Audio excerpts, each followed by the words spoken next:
Every now and then, a commander comes along that is perplexing to me.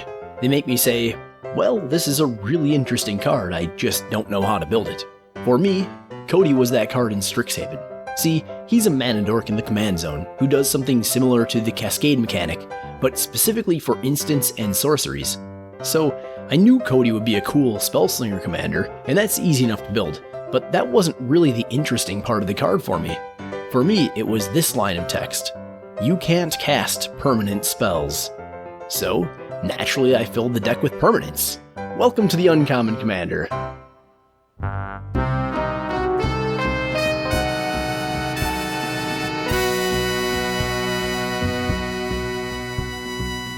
As I said, welcome to the Uncommon Commander. My name is Ryan, and I will be your host. Today's commander is Codie, Vociferous Codex. Even though this commander's identity is 5 colors, Codie itself is a colorless legendary artifact creature construct. It costs 3 mana to cast, has a respectable body at 1 power and 4 toughness, and has 2 abilities. The first ability I've already mentioned. As long as he's on the battlefield, you can't cast permanent spells. That means no enchantments, artifacts, planeswalkers, or creatures. Codie also has a second ability, which is a mana ability, and therefore cannot be responded to. It says, pay 4 generic mana and tap Codie. Add Wooburg mana. When you cast your next spell this turn, exile cards from the top of your library until you exile an instant or sorcery card with lesser mana value. Until the end of turn, you may cast that card without paying its mana cost. Put each other card exiled this way on the bottom of your library in a random order. Well, a couple of things here. First up, mana value is the new version of converted mana cost. It is equal to whatever the casting cost is at the top of the card in most situations, and is equal to the mana you paid for it if it's on the stack. Alternate costs do not affect mana value.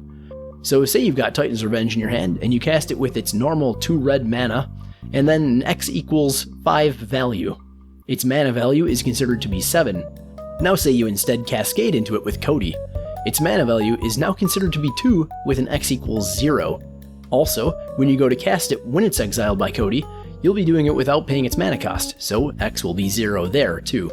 Unfortunate, as it won't do any damage, but hey, maybe you'll get it back into your hand when you clash. This deck does, after all, have a high average mana value. So, this deck is going to have a lot of permanents in its library. The key with this deck is to cast and cascade into our high-powered instants and sorceries that cheat them out. The thing is, we won't normally know which spell that we're going to cascade into, so we're playing a bit of a random number generator game, or RNG for short. This leads to a highly variable gameplay and board state. If that sounds fun, stay tuned while I show you the rest of the deck. As a side note, before I show you the rest of the deck, this deck does do some really weird and sometimes broken things, but it is not an expensive deck compared to most EDH decks, coming out at a little under $120 on the day the script was written. That is if you're buying it from TCG Player. And if you are, please consider using my affiliate link, found in the video description. You can also support me at my small Patreon page, also linked in the video description. And finally, if you enjoyed this video, please remember to tap that like button. If you're new here, I'd be honored to also have you subscribe. Now, on to the deck tech. I almost always start my deck techs with ramp, and a lot of this section will be ramp, but some of it is here specifically to find lands and just get them out of our library. Also, I should say that I did put a lot of ramp in this deck. That can be nice since this deck is a large spells deck, so you may need to cast some of those by hand without Codie's help. Now, the true ramp spells are Diligent Farmhand, Font of Fertility, Dawntreader Elk, Sakura Tribe Elder, Silverglade Pathfinder, Farhaven Elf, Recross the Paths, Rootweaver Druid, Springbloom Druid, Yavimaya Granger, and Sheffet Monitor as long as you cycle it. Even though I have Diligent Farmhand in this deck, I have elected not to put Muscle Burst in the deck. Crazy, I know. Now we also have the cards that don't ramp us but do get us lands into our hand. Those are Greenseeker, Krosan Tusker, again if you cycle it, and Treacherous Terrain, again if you cycle it. Treacherous Terrain is actually our first large sorcery as well, and it has a nice synergy with Rootweaver Druid. If you enjoy that strategy, then it wouldn't be a terrible idea to switch something like Yavimaya Granger or Farhaven Elf with a couple of cards that are not in this deck, Jungle Wayfinder and Collective Voyage. But it's also not terribly necessary. I would say do that if you want your deck to have more of a sneaky group hug feel to it. Also note the cards Silverglade Pathfinder and Greenseeker. Discarding the creatures that we've drawn in a hunt for other resources is a large part of this deck. Actually, let's expand on that idea. We do have 2 cards that can discard creatures in order to hunt for lands already, but we also have 5 more cards that are all about discarding creatures in order to hunt for sorceries.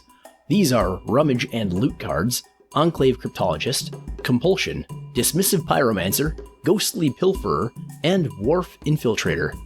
It can occasionally be useful to dump all creatures out of your hand at once, and Compulsion and Ghostly Pilferer really shine in those moments. I know some decks out there are running tons of cycling cards to do this. That is another way of doing it, but I found that the loot effects work better for this specific Codie deck. We also have cards that give us card advantage rather than straight looting.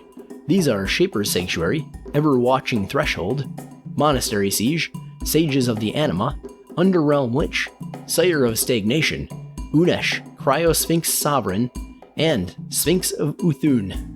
You may think Underrealm Lich is not card advantage since you only really get to keep one of the cards he lets you look at, but trust me, a full graveyard is card advantage.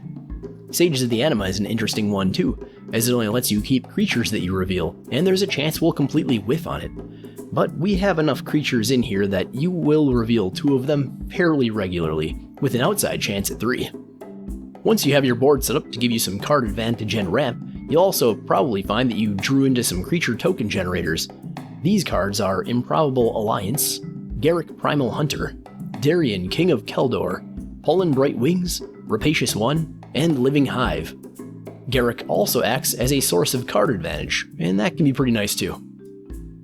Okay, we've done our setup. It's time for some RNG magic. These are the cards that let us get our permanents onto the battlefield in spite of what Codie wants.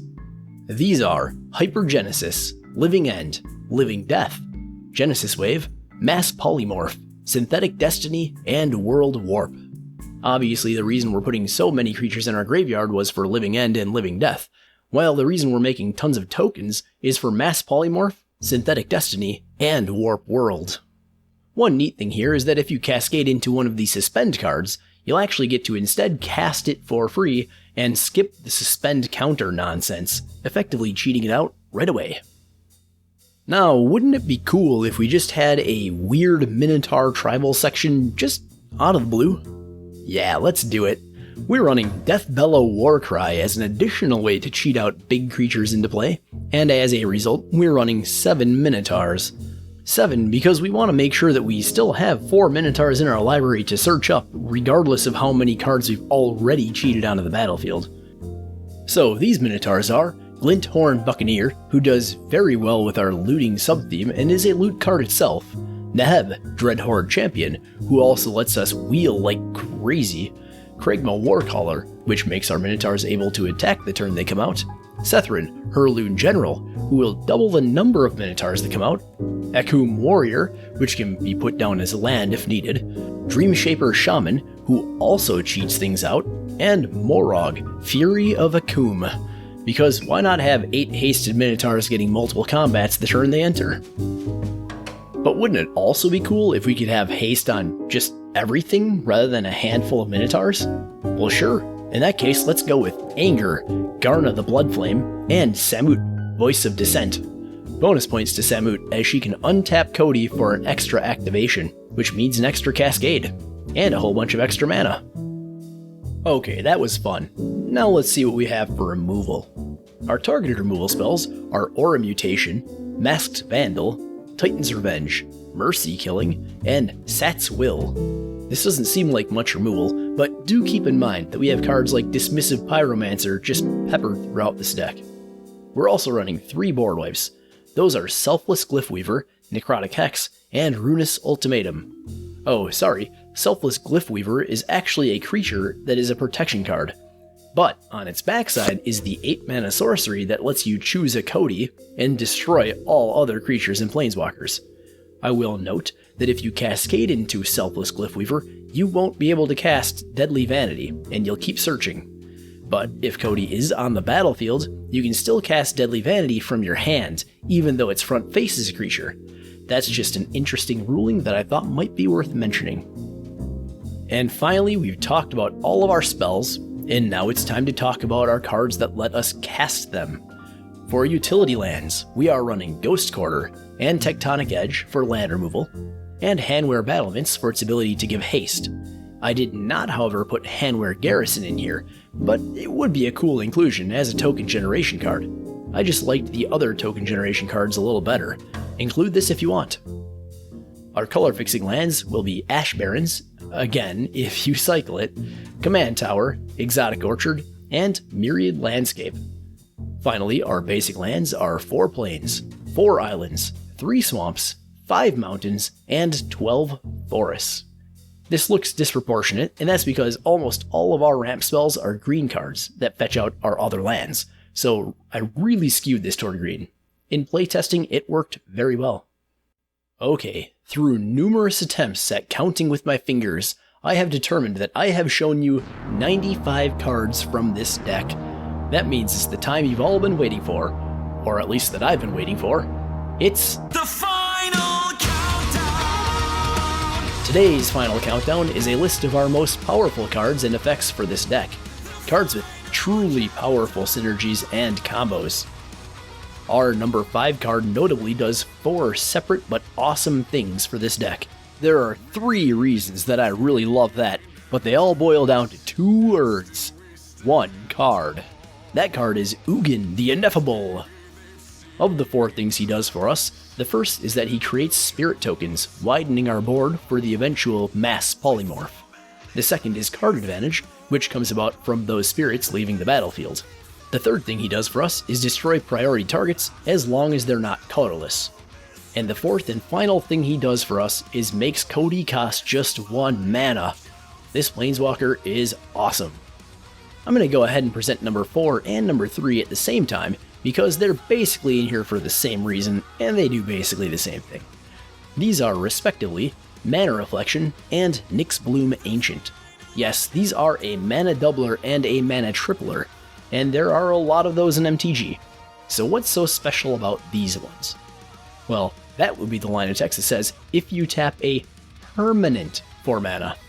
Not a land, a permanent.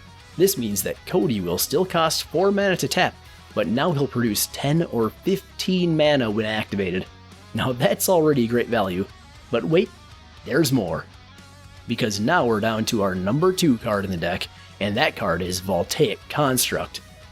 Thanks to Mana Reflection, we now have more than enough mana to tap Codie as many times as we want, giving us infinite mana and letting us cast all of the instants and sorceries in our library for free, as Codie's multiple activations resolve.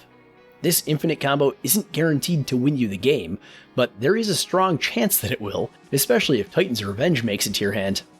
And making sure that that happens can be the difference between a win and a loss, and that's where the number 1 card on the list comes in. That card is Penance, and it's going to let us cheat something huge onto the top of our library. Of course, that's not its only utility. With Penance, we can take a sorcery out of our hand and put it on top of our deck, and doing that lets us know that we're going to cast that spell on the Cascade. I felt a little like I was going against the purpose of this deck with the inclusion of this card, and that feels a little dirty. But then maybe I am a little dirty. Alright, you mad people, if you enjoyed this video, leave a like. If you want to talk, comment below. If you enjoyed my finally making a video about a 5-color deck, be sure to watch the next one because it's a Najeela deck, and Najeela is another 5-color commander. But a very different one from this one. Now, go forth and try to remember that while sometimes in life RNG is a real bastard, sometimes it goes crazy awesome. That's XCOM, baby. Bye.